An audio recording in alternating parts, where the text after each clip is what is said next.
Bonjour à tous.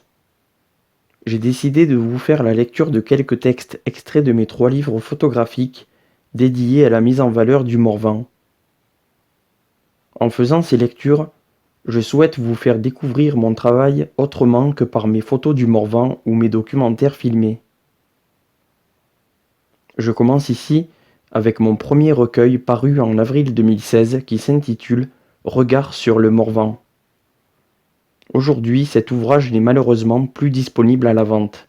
Il réunissait 160 photos réparties en 10 chapitres.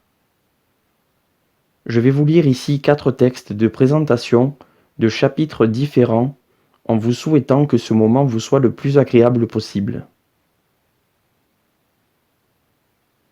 Chapitre Ambiance. Dans la nature, le spectacle est permanent et les acteurs sont nombreux. Dans ce chapitre, vous découvrirez des paysages où la nature est sublimée par un brouillard qui met en valeur l'essentiel des choses, révèle l'âme des arbres et des lieux.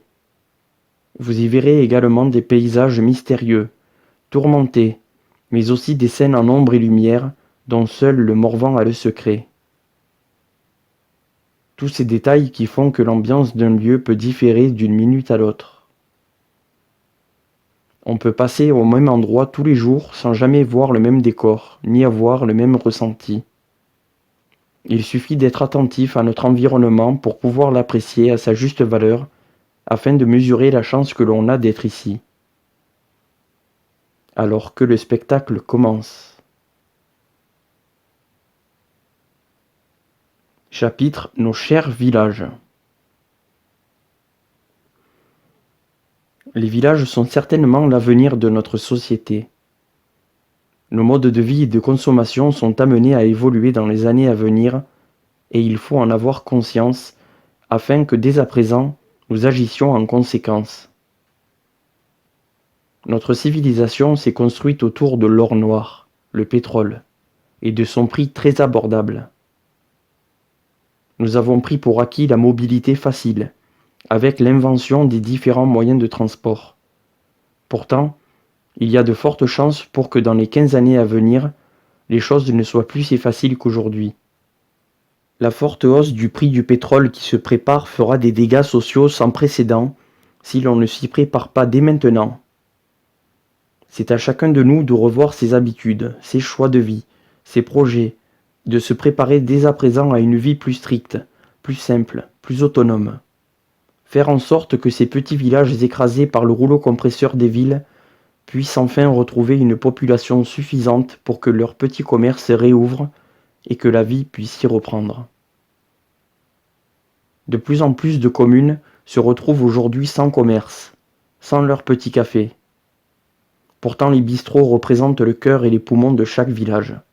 On peut y sentir battre le pouls de notre belle France. Lorsque nous parlons à nos proches des lieux visités lors de nos vacances, nous avons toujours une pointe de tendresse et de nostalgie en nous remémorant le plaisir d'aller chercher ces croissants encore chauds à la boulangerie, les petits marchés de terroir, les pittoresques rues pavées menant à des fontaines et des lavoirs. Sans oublier la beauté des belles églises dont les cloches qui sonnent rythment les journées. Les villages ne sont pas seulement des souvenirs de belles choses et de bons moments vécus dans notre jeunesse ou lors de nos vacances.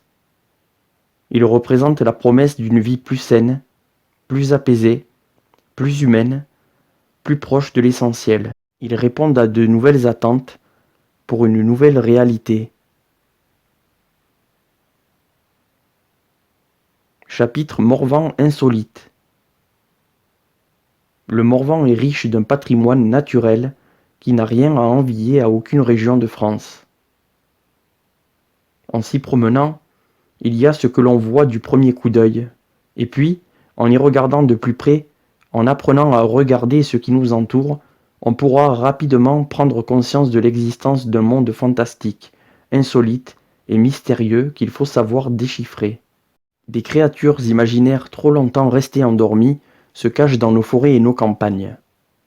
Elles n'attendent à présent qu'une chose, c'est que votre regard se pose sur elles pour enfin reprendre vie. Si ces photos peuvent donner l'envie, l'impulsion de sortir de chez soi pour apprendre à mieux apprécier ces joyaux de la nature, alors le pari sera gagné. Chapitre au détour des chemins. Que ce soit en forêt ou en campagne, arpenter les chemins du Morvan est une réelle chance, une expérience. C'est un peu comme prendre le temps de voyager en soi, faire un point sur sa vie ou s'oublier un peu. C'est aussi avoir les 5 sens en éveil, être à l'écoute du bruissement des feuilles, du chant des oiseaux, respirer la douce odeur de l'humus sous le tapis de feuilles rougies ou encore caresser l'écorce d'un arbre centenaire et se sentir tout petit. Mais ces chemins sont aussi synonymes de moments heureux passés en famille ou entre amis. On a tous le souvenir d'une balade joyeuse et insouciante à cueillir des mûres sauvages, des champignons ou à ramasser des châtaignes. Autant de promesses et de petits bonheurs qui font que notre cœur s'ouvre au contact de cette beauté tranquille. Notre esprit grandit d'autant plus librement que lorsqu'on se tient à l'écart du monde pressé et agité. Alors, en tournant ces pages, je vous propose de prendre le chemin du bonheur, du rêve et de la liberté. J'espère que cette lecture vous aura plu, alors si c'est le cas, n'hésitez pas à vous abonner à ma chaîne YouTube et à partager cette vidéo à vos proches. Je vous donne rendez-vous prochainement pour une nouvelle lecture. Pour celles et ceux qui sont intéressés par l'achat de mon tout dernier livre encore disponible, intitulé Morvan du rêve à la ruralité, vous trouverez en description sous la vidéo le lien direct pour pouvoir le commander. Merci à tous pour votre attention.